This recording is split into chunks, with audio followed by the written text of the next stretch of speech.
40-day challenge has had a bigger impact on me than anything else that I've done. Before I started the 40-day challenge, I really struggled to have an intimate relationship with Jesus. It was one of those things where I would pray and I would get distracted, and it wasn't something that was consistent.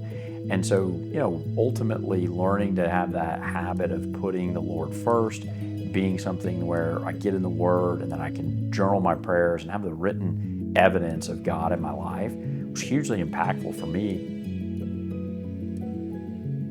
The biggest example that I've got of my family and the fruit that I've seen of the impact of the 40-day challenge is in my son, Eli. So Eli is 14. He's now been through the entire Bible. He is in his journal. He writes his prayers out. And ultimately, to see him become a spiritual leader amongst his friends, I tie all that back to the impact of the 40-day challenge, the impact of being in the Word every single day.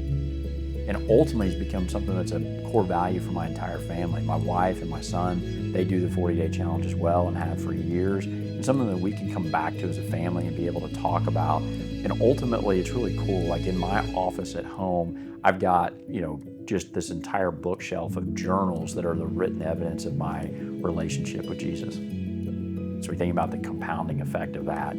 I see that compounding effect in getting in the Word and building that relationship with the Lord every day. And I really learned that in the 40-day challenge. And so for me, the impact that that's had, both professionally, personally, and also in my family, I almost can't even really, I can't convey how critical that is. And it's the most important thing that I've done. I've had business coaches, I've had all these things over the years. The 40-day challenge has had a bigger impact on me than anything else that I've done. When we think about generosity, which is one of our family core values, Tall Oaks is a critical place that we like to give to. We really believe strongly that giving to Tall Oaks has an incredible multiplying effect.